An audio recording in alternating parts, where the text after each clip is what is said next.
तो hello guys, welcome back to my channel. आज हम आपको सुनाने वाले हैं एक जगन्नाथ भगवान के बारे में रहस्यमयी कहानी।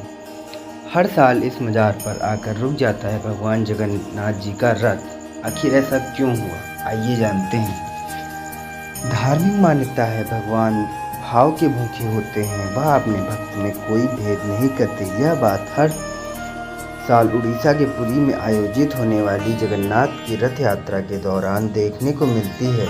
इस रथ यात्रा दौरान भगवान जगन्नाथ जी का रथ एक मुस्लिम की मज़ार पर रुकता है। यह मुस्लिम भगवान जगन्नाथ जी का अनन्य भक्त था, लेकिन मुस्लिम होने के कारण उसे कभी भी मंदिर में प्रवेश नहीं करने दिया गया। वह भगवान के दर्शन के लिए ही दुनिया से विदा हो गया, लेकिन मरने से पहले उसने कहा था कि मेरी भक्ति सच्ची है तो प्रभु आप मेरी मज़ार पर जरूर आएंगे। और कुछ समय बाद यह बात इस तरह सच साबित हुई। जानकारी के मुताबिक यह उस समय की घटना है जब भारत पर गुलाम मुगलों का शासन था।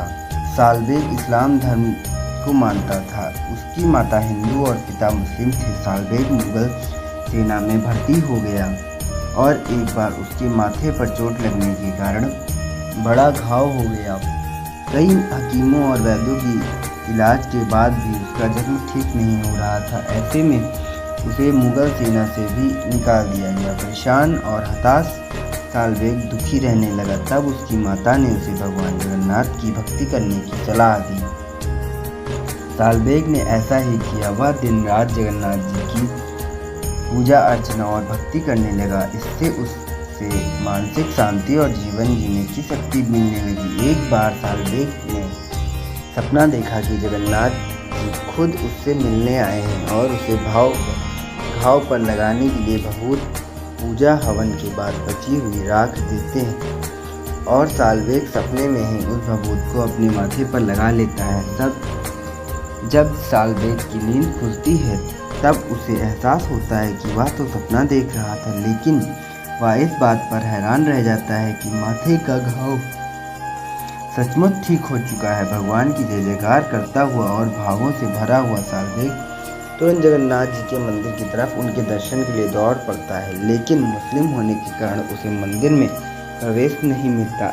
ऐसे में वह मंदिर के बाहर बैठकर भगवान की भक्ति करने लगता है, प्रभु का नाम जपता है और उनकी भजन लिखता है। धीरे धीरे उसके भजन अन्य भक्तों की जुबान पर भी चढ़ने लगते हैं। भगवान की भक्ति करते करते सालबेग की मृत्यु हो जाती है, लेकिन अपनी मृत्यु से पहले वह कहते हैं कि यदि मेरी भक्ति में सच्चाई है तो प्रभु मेरी मज़ार पर जरूर आएंगे। मृत्यु के बाद सालबेग की मज़ार जगन्नाथ मंदिर से गुंडीचा मंदिर के रास्ते में बनाई गई थी। सालबेग की मृत्यु के कुछ महीने बाद जब जगन्नाथ जी की रथ यात्रा निकली तो सालबेग की मज़ार के पास से रथ आगे ही नहीं बढ़ा।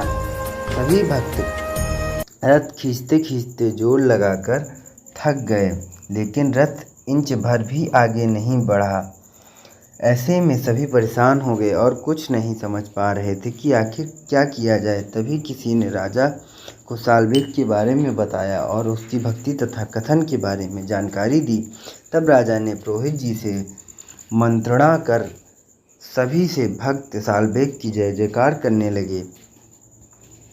सालबेग के नाम के जयकारे लगने के बाद जब रथ को खींचने का प्रयास किया गया तो रथ चलने लगा। बस तभी से हर साल मौसी के घर जाते समय जगन्नाथ का रथ सालबेग की मज़ार पर कुछ समय के लिए रोका जाता है।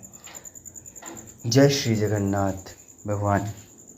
अगर दोस्तों आप लोग को हमारी कहानी अच्छी लगी हो तो हमारे चैनल को सब्सक्राइब और लाइक और बेल आइकन का बटन ज़रूर दबाएं।